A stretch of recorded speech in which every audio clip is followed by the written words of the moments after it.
L'actualité criminelle est intense depuis plusieurs mois. Je vais vous proposer un petit montage rapide et on en parlera après.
Quand on parle de criminalité dans les pays occidentaux, le débat public se focalise souvent sur l'immigration.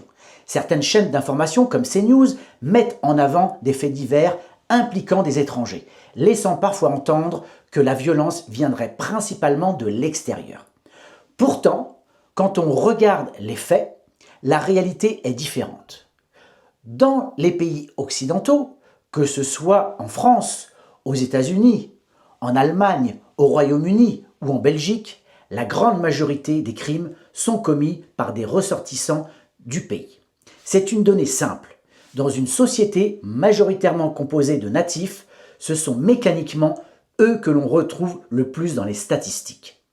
Cela est particulièrement vrai lorsqu'on parle des crimes les plus graves contre les enfants.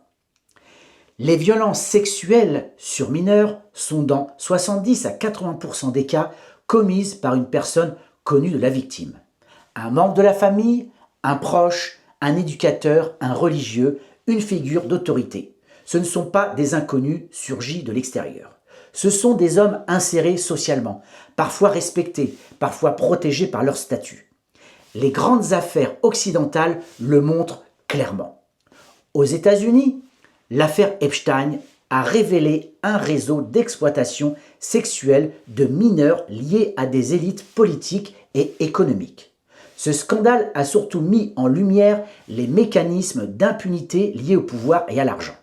En Europe, les scandales dans l'Église catholique ont exposé des décennies d'abus sur des centaines de milliers d'enfants. En France, la commission Sauvé a estimé à environ 330 000 le nombre de victimes depuis 1950. Dans ces affaires, le problème central n'était pas l'origine des auteurs, mais le silence institutionnel et la protection interne. En Belgique, l'affaire Dutroux a bouleversé le pays après l'enlèvement, le viol et l'assassinat d'enfants, révélant d'importantes défaillances policières. Au Royaume-Uni, le scandale de Rotterdam a mis en évidence l'incapacité des autorités locales à protéger des mineurs pendant des années. En France, plusieurs affaires récentes ont concerné des hommes ayant abusé d'enfants pendant des décennies, parfois pendant 40 ou 50 ans, sans être inquiétés.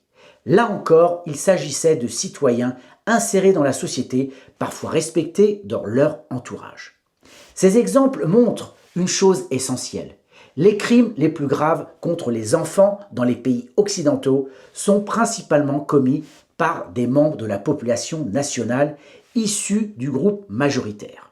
Cela ne signifie pas que la criminalité serait liée à une couleur de peau.